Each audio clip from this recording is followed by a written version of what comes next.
हाँ जी, तो अब मैंने आपको लास्ट लेक्चर में एम्बिडेंटेट लिगेंड्स बता दिए थे, लिगेंड्स बता दिए थे। उसके बाद नेक्स्ट चीज़ जो हमने करनी है that is coordination number. Coordination number क्या होता है, इसमें कभी कभी क्वेश्चन आ जाता है। तो कोऑर्डिनेशन नंबर क्या है जी? कोऑर्डिनेशन नंबर क्या है?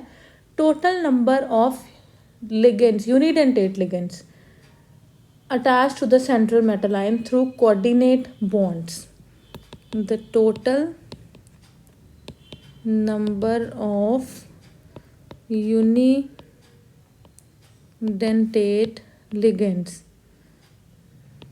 attached to the central metal ion through coordinate bonds इस कोऑर्डिनेशन नंबर। अब देखो, अब ये तो यूनिडेंटेट के लिए मैंने बोल दिया कितने यूनिडेंटेट लिगेंड है। अब उसके बाद हमने देखना अगर बाइडेंटेट है तो हम क्या करेंगे, डबल कर देंगे। ठीक है, फॉर एग्जांपल अगर मैं कोऑर्डिनेशन नंबर लिखूँ यहाँ पे कॉम्प्लेक्स है मेरा ये AgCN ट्वाइस नेगेटिव, तो इस केस में कोऑर्डिनेशन नंबर इज़ 2। अगर मैं बात करूँ कॉपर NH3 4 2 पॉजिटिव, तो इस केस में मेरा कोऑर्डिनेशन नंबर है 4। अगर मैं इसकी बात करूं, आपको पता है जो ऑक्सालेट है, ऑक्सालेट क्या है, दिस वन। तो यहाँ पे 2 है ना CO, ये बाइडेंटेट लिगेंड है। ये ऐसे भी लिखा हो सकता है आपको C2O4 3 नेगेटिव। ठीक है, थ्राइस। तो इसके इसमें कोऑर्डिनेशन नंबर कितना है, 3 ऑक्सालेट लिगेंड लगे हैं, तो एक जो है वो 2 डोनेट करता है, तो यहाँ पे कोऑर्डिनेशन नंबर आपका आ गया 6। ठीक है, उसके बाद अगर आपके पास लिगेंड लगा हो ये है नेक्स्ट कोबाल्ट EN3 पॉजिटिव, तो EN क्या है आपको पता है, ethylene diamine is your NH2 CH2 NH2। तो यहाँ पे भी 2 डोनेटिंग है, तो यहाँ पे 1 जो है वो 2 डोनेट करेगा। ठीक है, तो यहाँ पे 3 लगे हैं तो क्या करेगा, 6 डोनेट करेगा, तो यहाँ पे कोऑर्डिनेशन नंबर क्या है, 6 है। PTCl4 2 नेगेटिव, तो यहाँ पे कोऑर्डिनेशन नंबर क्या है आपके पास 4 है। तो अगर मैं अब एक और लिखती हूँ मैं, नेक्स्ट मैं बात करूँ अगर कैल्शियम EDTA, ठीक है, 2 नेगेटिव 4 नेगेटिव, सॉरी कुछ भी। ठीक है, तो आपको पता है EDTA क्या है, इथाइलिन डायमिन टेट्राएसीटेट आयन। तो EDTA की स्ट्रक्चर है आपके पास ये है, मैं बार बार इसलिए लिख रही हूँ कि आपको याद हो जाए। तो ये है आपके पास EDTA की स्ट्रक्चर। ठीक है, तो इसमें देखो आप डोनेटिंग लिगेंड कौन से हैं, 2 नाइट्रोजन है, 4 ऑक्सीजन है, डोनर एटम्स जो हैं, तो मतलब इसको 6 दे रहे हैं, तो इसका कोऑर्डिनेशन नंबर जो है ये क्या होगा 6। तो कोऑर्डिनेशन नंबर हमने देखने हैं कि कितने उसके साथ अटैच्ड हैं। नेक्स्ट हमारे पास आता है कोऑर्डिनेशन सफेयर और कोऑर्डिनेशन एंटाइटी और काउंटर आयंस हम बोलते हैं। कोऑर्डिनेशन सफेयर और कोऑर्डिनेशन एंटाइटी और काउंटर आयंस। ठीक है जी, अब देखो जो सेंट्रल मेटल एटम है हमारे पास, सेंट्रल मेटल एटम है और उसके साथ जो लिगेंड्स लगे हैं वो अटैच्ड है, ये पूरा कोऑर्डिनेशन सफेयर है। This is coordination sphere. For example अगर मैं बात करूं CO NH3 6 बाहर लगा दिस Cl3, या फिर मैं बात करूं K4FeCN 6, तो हमारे पास this is our coordination sphere, और ये जो है these are counter ions, these are counter ions. ये जो है दिस इज काउंटर आयंस, और ये है हमारे पास कोऑर्डिनेशन सफेयर, ये है हमारे पास कोऑर्डिनेशन सफेयर। तो क्या है, हम कैसे इसको डिफाइन कर सकते हैं कोऑर्डिनेशन सफेयर को, the central atom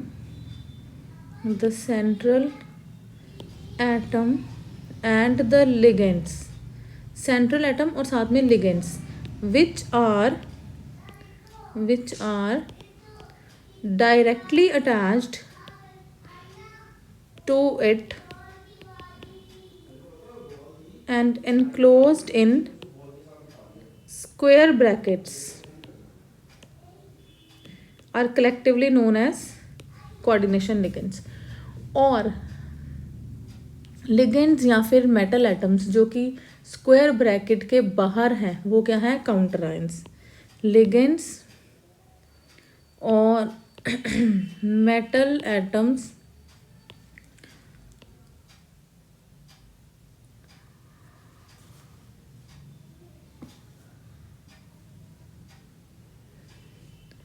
outside the square bracket are counter ions. ठीक है जी. अब यहाँ पे इसको बोल सकते हैं. एंड जो बाहर है जो काउंटर आयंस है, दीज आर आयनाइजेबल. ये जो काउंटर आयंस हैं these are ionizable. These are ions, ये आयनाइज हो जाते हैं, ये आयनाइजेबल है. ठीक है जी. उसके बाद आप एक और टर्म यूज़ करोगे. एक और टर्म आप जो यूज़ करते हो, कोऑर्डिनेशन पॉलीहेड्रन. कोऑर्डिनेशन पॉलीहेड्रॉन ये क्या है? स्पेशियल अरेंजमेंट कैसी है लिगेंड्स की, जो कि सेंट्रल मेटल एटम के साथ लिखे हैं. Spatial arrangement of the ligand atoms which are directly attached to the central metal atom or ion. उसको हम बोलते हैं coordination polyhedron around the central metal atom और आयन. अब देखो इसका क्या मतलब है, ये हम हाइब्रिडाइजेशन में पढ़ेंगे. अगर तो ये लगा है, ये आपको पता ही है, अबव ये बिलो, तो दिस इज टेट्राहेड्रल. ये आप लोअर क्लासेस में पढ़ के आए हो. तो अगर ऐसे लगा है तो दिस इज, ये लिगेंड है, L means ligand, this is square planar. देखो इसका कोऑर्डिनेशन नंबर भी 4 है, इसका कोऑर्डिनेशन नंबर भी 4 है. अब उसके बाद ऑक्टाहेड्रल, ये है octahedral, this is octahedral arrangement. ठीक है. इसके बाद तुमने पढ़ा होगा लिगेंड लिगेंड लिगेंड, यहाँ पे दिस इज ट्राइगोनल बाइपिरामिडल, गोनल बाइपिरामिडल. ठीक है. अगर मैं ये जो स्क्वायर है इसके ऊपर एक और लगा दूँ, ठीक है, ये मैं भी इसको नए सिरे से बना देती हूँ. सॉरी, मेटल के साथ 4 लिगेंड लगे हैं स्क्वायर, तो एक इधर लगा, तो दिस इज स्क्वायर पिरामिडल. ये सारी अरेंजमेंट्स हैं कि कैसे लिगेंड्स अरेंज्ड हैं. ये कैसे अरेंज हुए हैं ये हमें वीबीटी में पढ़ेंगे कि कौन सा स्क्वायर प्लेनर है, कौन सा टेट्राहेड्रल है, क्योंकि कोऑर्डिनेशन नंबर दोनों का सेम है. ठीक है जी. ये हम नेक्स्ट अपना वीबीटी में पढ़ेंगे नेक्स्ट लेक्चर में. उसके बाद आता है oxidation number. Oxidation number of the central metal atom. Oxidation number of the central metal atom. देखो फॉर एग्जांपल अगर मैं यहाँ पे ले लेती हूँ कॉपर NH3 2 पॉजिटिव, तो इसमें जिसका निकालना है मेटल का उसको हम एक्स सपोज कर लेते हैं. NH3 के ऊपर 4 0 हम लिगेंड्स में कर चुके हैं, तो इसके ऊपर +2 ऑक्सीडेशन स्टेट है. फॉर एग्जांपल निकल CO4, निकल का निकालना है, एक्स सपोज कर लेते हैं, CO के ऊपर 0 है तो इसके ऊपर इसका है 0. तो जो भी हमने ऑक्सीडेशन स्टेट निकालते हैं ना, तो उसको रोमन नंबर में से 2 लिखना है, तो हमें 2 ब्रैकेट में लिखना है. ऐसे जो हम कोऑर्डिनेशन जो कॉम्प्लेक्सेस हैं उसका जो नेमिंग करेंगे उसमें हमने ऐसे रोमन न्यूमेरल्स में लिखना है अपना कोऑर्डिनेशन नंबर, तो ये निकालना आना चाहिए. उसके बाद NiCN4 2 नेगेटिव. साइनाइड के ऊपर क्या है, जल्दी जल्दी में ऐसे लिखा जाता है, x + -1 है तो 4 है इज इक्वल्स टू, जो ब्रैकेट के ऊपर है उसको माइनस लगा दिया, x - 4 इज इक्वल्स टू -2, तो यहाँ पे आ गया ये x इज इक्वल्स टू +2. उसके अलावा ऑक्सीडेशन नंबर हमने कॉपर का निकालना है इन दिस कॉम्प्लेक्स. इसको हमने x सपोज कर लिया. ठीक है. अब प्लस इसके ऊपर 0 -2, SO4 2 नेगेटिव होता है तो इसके ऊपर +2 हमारे पास चार्ज आ गया. ठीक है. अगर हमने इसमें निकालना है K3 FeC2O4 थ्राइस। तो पोटाशियम के ऊपर कितना होता है +1, 3 लगे हैं तो 3 प्लस इसको सपोज कर लिया X प्लस एक C oxalate COO negative COO negative पर 2 चार्ज है -2 × 3 = 0। तो ये आपके पास आ गया +3। ठीक है जी। ऐसे ही बहुत सारे हैं जिनका हमने ऑक्सीडेशन नंबर निकालना है। एक और कर लेते हैं हम FeCN6 4 नेगेटिव। तो Fe का निकालना है X + -1 × 6 = -4। तो इसका आ गया +2। ऐसे आपको ऑक्सीडेशन स्टेट निकालनी आनी चाहिए कि ऑक्सीडेशन स्टेट क्या होती है। ठीक है जी। उसके बाद नेक्स्ट जो है हमारा next is homoleptic and heteroleptic complexes. Homoleptic and heteroleptic complexes. ठीक है जी। होमोलेप्टिक कॉम्प्लेक्सेस क्या होते हैं? फॉर एग्जांपल मैं बात कर रही हूँ ये कोबाल्ट NH3 पॉजिटिव की, FeCN6 4 नेगेटिव की, निकल H2O6 2 पॉजिटिव की। तो एक ही तरह के लिगेंड लगे हैं तो वो है होमोलेप्टिक। अब अगर डिफरेंट तरह के लिगेंड लगे हैं, फॉर एग्जांपल ये है, ठीक है, एक से ज़्यादा तरह के लिगेंड लगे हैं तो वो क्या है हेट्रोलेप्टिक। वो क्या है हेट्रोलेप्टिक, जिसमें एक से ज़्यादा तरह के लिगेंड लगे हैं, that is heteroleptic. For example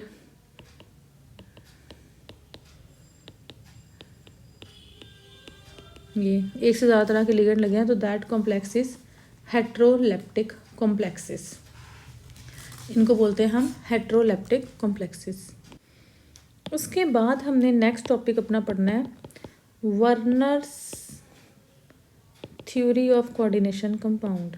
सबसे पहले हमने ये थ्योरी पढ़नी है Werner's theory of coordination compounds. तो वर्नर जो था ना ये स्विस केमिस्ट था और इसको नोबेल प्राइज़ भी मिला था फॉर कोऑर्डिनेशन केमिस्ट्री में जो इसने स्टडी की थी। तो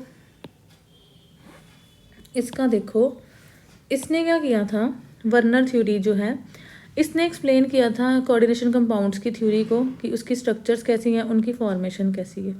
ठीक है। और ये फर्स्ट इनऑर्गेनिक केमिस्ट था जिसको कि नोबेल प्राइज़ मिला था केमिस्ट्री में। अब जो वर्नर था ना, वर्नर की जो थ्योरी थी, वर्नर की थ्योरी में इसने 2 तरह की वैलेंसीज की बात करी थी, 2 टाइप्स ऑफ वैलेंसीज की आपको याद रखना है। एक थी प्राइमरी वैलेंसी, प्राइमरी वैलेंसी जो है ये ऑक्सीडेशन स्टेट को बताती है, और एक थी सेकेंडरी वैलेंसी जो कि कोऑर्डिनेशन नंबर बताती है। उसने कहा था, जिसमें कॉम्प्लेक्स बता रही हूँ जो मैंने ये कॉम्प्लेक्स जैसे आपको मैंने बताया अभी कि ये जो है ये आयनाइजेबल है, ये नॉन आयनाइजेबल है। तो means according to Werner this is your primary valency and this is your secondary valency. तो इसने कहा था कि जो प्राइमरी वैलेंसी है ये क्या है आयनाइजेबल है। मतलब क्या है इसका, जब तुम एक्वा सोल्यूशन में डालोगे तो प्राइमरी वैलेंसी जो है ये क्या है बाहर निकल जाएगी, 3 पॉजिटिव इसके ऊपर जाए 3 Cl नेगेटिव बाहर आ जाएगा। इसका मतलब ये है कि प्राइमरी वैलेंसी जो है it is ionizable, primary valency is ionisable and non directional, इसकी कोई डायरेक्शन नहीं है। और प्राइमरी वैलेंसी कैसे सेटिस्फाई हो सकती है, मतलब प्राइमरी वैलेंसी में नेगेटिव आयंस भी लगे हो सकते हैं। ठीक है। जैसे अगर मैं इसकी बात करूँ प्राइमरी वैलेंसी कोबाल्ट की, तो यहाँ पे ये है इसकी, इसके बाद ये है, इसके बाद ये है। इसका मतलब क्या है, इसमें कुछ भी नहीं है। इसका मतलब क्या है जी, इसका मतलब है इसका मतलब अभी बताती हूँ, पेज निकाल लूँ। हाँ, जैसे मैंने बोला इसने बात करी ये है NH36, ये ऐसा सच नहीं आई, ये वर्नर ने दिए थे कि ये स्क्वायर ब्रैकेट है, ये सब कुछ इसने एक्सप्लेन किया था। मैं सिर्फ आपको इसका मतलब बता रही हूँ कि अगर ये इसको मैं एक्वा सोल्यूशन में डालती हूँ, एक्वा सोल्यूशन में डालती हूँ या फिर इसमें मैं सिल्वर नाइट्रेट डाल दूँ, ठीक है, इसको एक तो ये देखो इसमें मैं AgNO3 डालती हूँ सिल्वर नाइट्रेट, और इसको मैं एक्वा सोल्यूशन में डालती हूँ तो क्या बनेगा CONH3 3 positive plus 3 Cl negative. जब AgNO3 मॉलिक्यूल्स AgNO3 के लगेंगे तो ये बनेगा CONH3 3 पॉजिटिव प्लस 3 AgCl बनेंगे, 3 सिल्वर क्लोराइड बनेंगे। कभी कभी ये क्वेश्चन आता भी है, किस फॉर्म में आता है मैं आपको बताऊंगी, ठीक है। उसके बाद जो उसने सेकंड कॉम्प्लेक्स लिया था, जो उसने सेकंड लिया था वो क्या था, कोबाल्ट NH3 5, एक Cl अंदर है, 2 Cl बाहर है। तो इस केस में क्या होएगा, कोबाल्ट NH3 5 Cl ऊपर 2 पॉजिटिव प्लस 2 Cl नेगेटिव, ठीक है जी। इसमें जब हम AgNO3 डालते हैं, इसमें जब हम AgNO3 डालते हैं तो 2 मॉलिक्यूल्स AgNO3 के लगेंगे, ठीक है। इसमें क्या बनेगा, cobalt NH3 5 Cl plus 2 AgCl, right. मेरे कहने का मतलब क्या है, जो बाहर है उसी ने आयनाइज होना है, ठीक है। जो अंदर वाला है उसको कुछ नहीं होना। अब नेक्स्ट हम करते हैं, next is cobalt NH3 4 Cl2, एक Cl बाहर है, तो ये कैसे आयनाइज होगा, cobalt NH3 4 Cl2 positive plus Cl negative. और अगर मैं इसमें AgNO3 डालती हूँ तो only 1 molecule of AgNO3 is required, तो ये बन जाएगा प्लस AgCl एक। ये सारी स्टडीज़ की प्राइमरी वैलेंसी क्या है, सेकेंडरी वैलेंसी क्या है, ये वर्नर ने करी थी। इसका मतलब यहाँ पे एक Cl है तो एक ही आयनाइज होगा, ठीक है जी। अब नेक्स्ट जाते हैं हम, हाँ तो अब देखो ये है उसने कहा next, the anions which satisfy the primary valency are written outside the coordination sphere. जो सेकंड प्राइमरी वैलेंसी को सेटिस्फाई करते हैं उसको हम कोऑर्डिनेशन स्फीयर के बाहर लिखते हैं, और जो सेकेंडरी और अनायन जो है सेकेंडरी और प्राइमरी दोनों को कर सकते हैं। ये बड़ा इंपॉर्टेंट पॉइंट है, जो दोनों करते हैं उसको हम कोऑर्डिनेशन स्फीयर के अंदर लिखते हैं जी, ठीक है। अब जो प्राइमरी वैलेंसी सेटिस्फाई करती ना उसका कोई उसके ज्योमेट्री से कोई लेना देना नहीं है। मतलब क्या है इसका मतलब है, अब देखो ये जो कॉम्प्लेक्स है इसमें 6 लिगेंड, इसका कोऑर्डिनेशन नंबर, अगर मैं कोऑर्डिनेशन नंबर की बात करूं तो इस कॉम्प्लेक्स का कोऑर्डिनेशन नंबर तुम बोलोगे 6 है, क्योंकि कोबाल्ट के साथ 6 लिगेंड लगे हुए हैं, ठीक है। इस कॉम्प्लेक्स का कोऑर्डिनेशन नंबर जो है, इस कॉम्प्लेक्स का कोऑर्डिनेशन नंबर इज 6, क्योंकि आपको मैंने बताया था कि कितने लिगेंड उसके साथ लगे हैं, that is it's coordination number, ठीक है। तो इसका कोऑर्डिनेशन नंबर 6 है, तो आप बोलोगे कि 6 इसका कोऑर्डिनेशन नंबर है, तो इसकी जो स्ट्रक्चर है बेसिकली वो आपके माइंड में आएगा। कोऑर्डिनेशन 6 के लिए मैंने बताया था आपको ऑक्टाहेड्रल होनी चाहिए। तो ये स्ट्रक्चर किसने डिफाइन करी इसकी, इसने ना, इसके साथ 6 लिगेंड लगे हैं। और ये 6 लिगेंड क्या है, ये 6 लिगेंड क्या है, इसकी सेकेंडरी वैलेंसी। और ये जो बाहर लगा है Cl3, ये जो बाहर लगा है Cl3, ये क्या है, this is its primary valency. तो प्राइमरी वैलेंसी तो नहीं डिसाइड कर रही ज्योमेट्री, कौन डिसाइड कर रहा है, सेकेंडरी वैलेंसी डिसाइड कर रही है। तो मतलब क्या है, इसने कहा कि anion satisfying the primary valency do not give any geometry to complex compounds. मतलब प्राइमरी वैलेंसी जो है वो ज्योमेट्री नहीं बताती हमें, ठीक है। तो अब अगर हम कंपाउंड को आयनाइजेशन करा देते हैं एक्वा सोल्यूशन में, तो एनायंस विच सेटिस्फाई ओनली, हाँ तो ये मैंने अभी आपको बताया कि अगर हम इसकी आयनाइजेशन कराते हैं तो जो एनायंस बाहर हैं उन्होंने निकलना है, जो एनायंस बाहर हैं उन्होंने निकलना है, जो अंदर वाले हैं उन्होंने आयनाइज नहीं होना। तो ये मैं अभी आपको बता भी चुकी हूँ कि जो बाहर हैं, जितने बाहर लगे हैं उन्होंने निकलना है, जो अंदर है उन्होंने आयनाइज होना ही नहीं है। तो ठीक है, तो anions which satisfy only primary valency are obtained, वो ही बाहर निकलेंगे, ठीक है। तो यहाँ पे मैंने बताया था आपको कोबाल्ट, हाँ ये बेसिक स्ट्रक्चर है इसकी, कि अगर हम इसको लिखते हैं तो आयनाइजेशन कराते हैं तो 3Cl नेगेटिव आयंस जो हैं वो निकलते हैं। तो ये मैं एक बार से दोबारा बता देती हूँ, ये देखो, हाँ जी ये है, तो 3Cl नेगेटिव बाहर है जो उसने निकलना है। यहाँ पे AgNO3 डाल देंगे, 3 AgCl बनेंगे। ये 2 Cl बाहर है तो 2 Cl नेगेटिव निकलेंगे, तो 2 AgCl बनेंगे। ये सारी चीज़ हमें किसने बताई थी, ये सारी चीज़ हमें बताई थी वर्नर ने, राइट। उसके बाद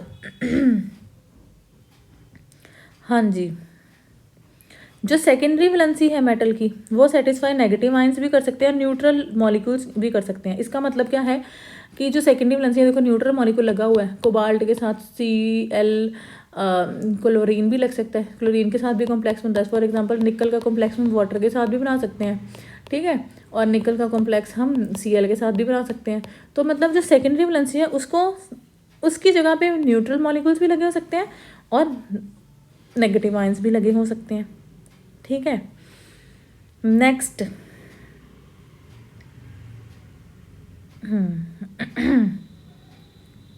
नेक्स्ट है जो स्पीशीज सेटिस्फाई कर रही है सेकेंडरी वैलेंसीज, वो एक्वा सोल्यूशन, मतलब वो बाहर नहीं निकलती, उसको हम आयनाइज नहीं कर सकते। और जो सेकेंडरी वैलेंसीज हैं, ये it is very important point, secondary valency है वो ज्योमेट्री प्रोवाइड करती है कॉम्प्लेक्स को, ठीक है। अब ये डिपेंड करता है, मैंने तुम्हें बता दिया था कि अगर तो हम हमारा जो है मेन 4 है, अगर 4 है तो टेट्राहेड्रल और स्क्वायर प्लेनर बनेगा, अगर 6 है तो हमारा ऑक्टाहेड्रल बनेगा, ठीक है, अगर 5 है तो हमारा क्या बनेगा, ट्रायगोनल बाइपिरामिडल बनेगा, ठीक है। तो वर्नर ने जो स्टडी किया था ना, वर्नर ने स्टडी किया था कोबाल्ट कॉम्प्लेक्सेस, वर्नर ने बेसिकली स्टडी करे थे, वर्नर ने स्टडी करे थे कोबाल्ट कॉम्प्लेक्सेस, ठीक है, वर्नर ने। तो उसने क्या स्टडी किया था ये हम अभी पढ़ते हैं, ये देखो। उसने कहा था कि ये फॉर्मूला था कोबाल्ट Cl6, कोबाल्ट Cl3.6NH3। तो उसने ये देखा कि Cl3 जो है वो आयनाइज हो जाते हैं, मतलब वो आयनाइजेबल पार्ट है तो वो उसके बाहर रहेगा, ठीक है। तो इसके charges on the complex ion, complex ion के ऊपर चार्ज कैसे आएगा, कोबाल्ट NH3 6 Cl3 बाहर है तो ये निकलेगा, ये एरो है जी, cobalt NH3 6 3 positive plus 3 Cl negative, ठीक है। अब नंबर ऑफ आयन्स कितने बन गए, एक ये आयन, इसको 1 कंसिडर करना है, और 3 ये ion, total number of ions हमारे पास 4 है। कैटायन कितने हैं 1 और अनायन कितने हैं 3, ठीक है। ये सारी स्टडीज़ के उसके पास एविडेंसेस हैं, कंडक्टेंस के एक्सपेरिमेंट किए थे, आपको पता है कंडक्टेंस जो है जितने ज़्यादा आयन्स उतनी ज़्यादा कंडक्टेंस, तो ये सारे एक्सपेरिमेंट्स उसने करे थे। अब यहाँ पे अगर हमने 5NH3 लिए हैं तो उसने कहा कि जो प्राइमरी वैलेंसी है वो सेटिस्फाई कर सकती है सेकेंडरी वैलेंसी को भी, जो प्राइमरी वैलेंसी है वो सेटिस्फाई कर सकती है, तो एक Cl अंदर आ गया। तो ये क्या बन गया, कोबाल्ट NH3 5 Cl, बाहर Cl2 है तो ये आयनाइज कैसे होगा, कोबाल्ट NH3 5 Cl। तो यहाँ पे सॉरी,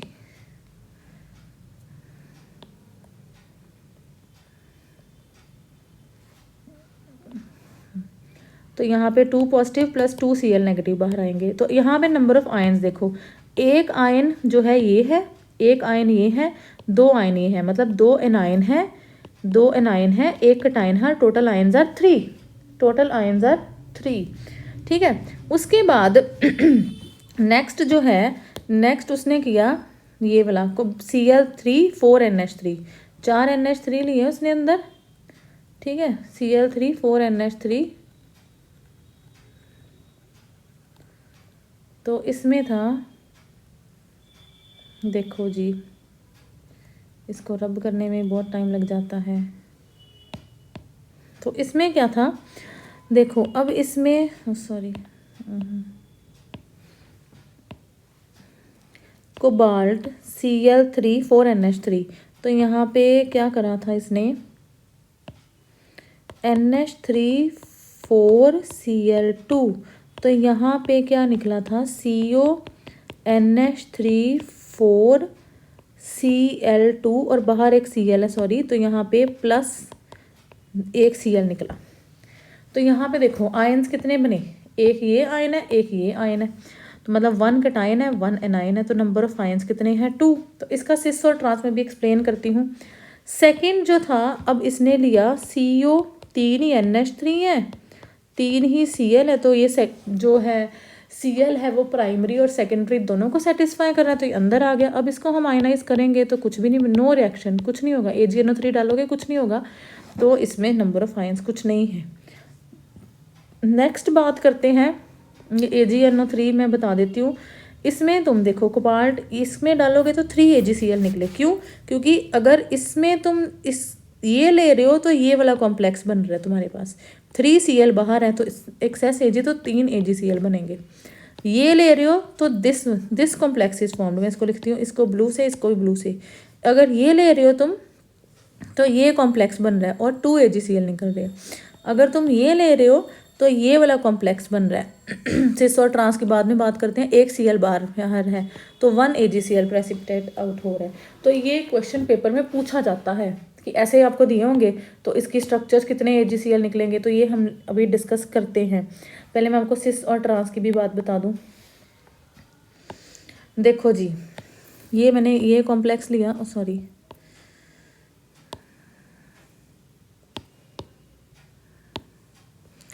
कोबाल्ट NH3 4Cl2।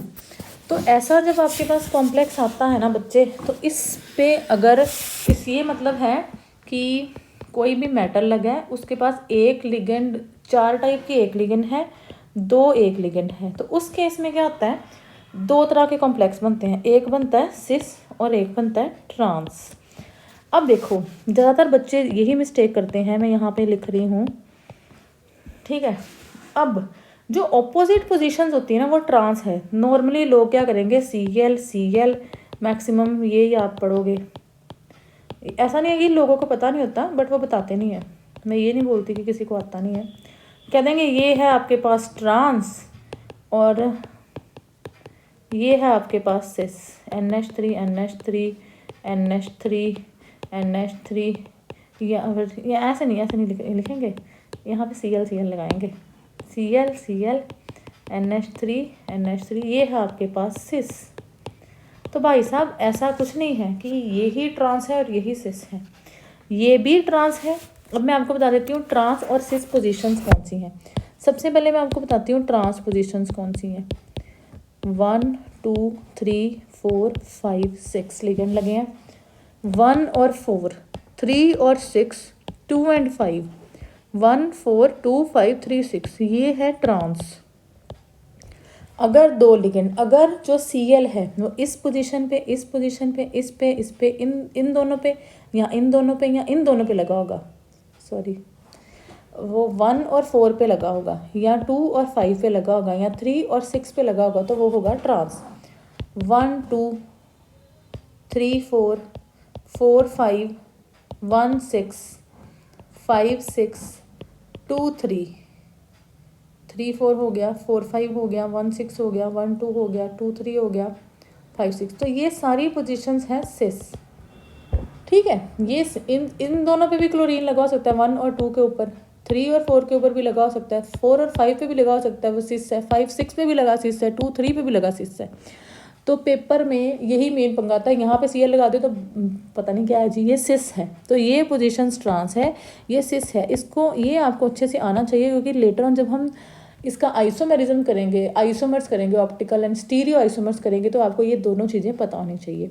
तो इस केस में जो इसने बनाए थे कॉम्प्लेक्स, ये वाला, उसमें 2 तरह के कॉम्प्लेक्सेस फॉर्म हुए थे। एक तो था ट्रांस, मैंने यहाँ बना दिया, एक तो था सिस।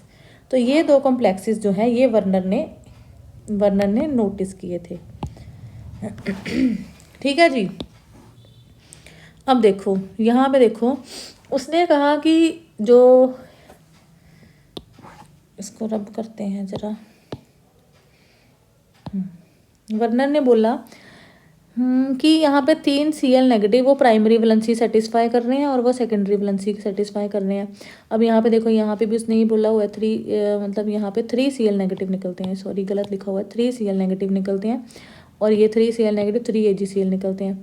तो ये वही चीज़ एक्सप्लेन करी है उसने कि प्राइम जो है क्या है। अब हम नेक्स्ट उसकी स्ट्रक्चर्स बनानी है। अब देखो, ये सारा चीज़ मैं तुम्हें एक्सप्लेन कर चुकी हूँ। अब जब हम स्ट्रक्चर्स पे आते हैं, तो ये जो डॉटेड लाइन है, this corresponds to primary valency, और ये जो सॉलिड लाइन है, this corresponds to secondary valency, ठीक है। अब जो सेकेंडरी वैलेंसी अब फिक्स्ड है, ये देखो 1 2 3 4 5 6 ऑक्टाहेड्रल बना रही ना। प्राइमरी कहीं भी लगा दो, यहाँ लगा दो, यहाँ लगा दो, यहाँ लगा दो। अब देखो, अब एक NH3 निकल गया, तो ये जो Cl है, ये प्राइमरी वैलेंसी को भी सेटिस्फाई कर रहा है और सेकेंडरी वैलेंसी को भी सेटिस्फाई कर रहा है। तो यहाँ पे जो है ये Cl प्राइमरी और सेकेंडरी दोनों वैलेंसीज को सेटिस्फाई कर रहा है, ये देखो। अब यहाँ पे एक और Cl निकल गया, तो ये देखो, ये Cl जो प्राइमरी और सेकेंडरी दोनों वैलेंसीज को सेटिस्फाई कर रहा है, ठीक है। ये तो उसने ट्रांस बना दिया, इसका सिस भी बन सकता है। अब ये जो तीनों निकल गए, तो ये इसको भी सेटिस्फाई कर रहा है, प्राइमरी को भी और सेकेंडरी को भी। कहने का मतलब है कि जो प्राइमरी वैलेंसी है वो आयनाइजेबल है, ठीक है, और सेकेंडरी वैलेंसी जो है वो नॉन आयनाइजेबल है। अगर जो प्राइमरी वैलेंसी है जो वो दोनों को सेटिस्फाई करता है, कोऑर्डिनेशन भी बता सॉरी ज्योमेट्री भी बता सकता है, अगर प्राइमरी सेकेंडरी वैलेंसी जो है कंप्लीट नहीं है। तो इसका अगर मुझे सिस कॉम्प्लेक्स बनाना हो तो सिस कैसे बनेगा, कोबाल्ट, तो कहीं भी बना दो, 2 Cl लगाने हैं सिस पोजीशन पे, एक यहाँ पे लगा दिया, एक यहाँ पे लगा दिया, एक यहाँ पे लगा दिया, एक यहाँ पे लगा दिया, एक यहाँ पे लगा दिया, एक यहाँ पे लगा दिया। तो यहाँ पर देखो, अब यहाँ पर ये है तुम्हारे पास प्राइमरी वैलेंसी जो कि अब सेकेंडरी को सेटिस्फाई कर दी है। ये हमारे पास है था सिस और ये हमारे पास है ट्रांस। ये कहा था वर्नर ने, ये थ्योरी दी थी वर्नर ने। उसके बाद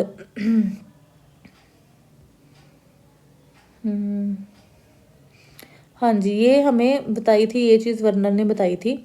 उसके बाद एविडेंस है इसके सपोर्ट में कि क्या क्या एविडेंस है। तो नेक्स्ट सबसे पहले हम देखते हैं evidence in favour of Werner theory, electrical conductance measurement. तो देखो, जो कंडक्टेंस है, मोलर कंडक्टेंस, तुम इलेक्ट्रोकेमिस्ट्री में पढ़ के आए हो, वो किस चीज़ पे डिपेंड करती है, कितने कितने नंबर ऑफ चार्जेस हैं पार्टिकल्स में जो कि वो दे रहा है, मतलब कितने नंबर ऑफ आयंस है, ठीक है। जितने ज़्यादा नंबर ऑफ आयंस होंगे तो जितना as the number of ions and charges on them increases, molar conductance जो है इंक्रीज करती है। तो यहाँ पे देखो, यहाँ पे ये 3 Cl नेगेटिव और एक ये भी निकलेगा, तो टोटल नंबर ऑफ आयंस इसके 4 है, इसमें ये 2 है और एक ये है, इसमें टोटल नंबर ऑफ आयंस 3 है, इसमें एक ये है, एक ये है, इसमें टोटल नंबर ऑफ आयंस 2 है, इसमें कोई भी टोटल एक ही है टोटल, ठीक है।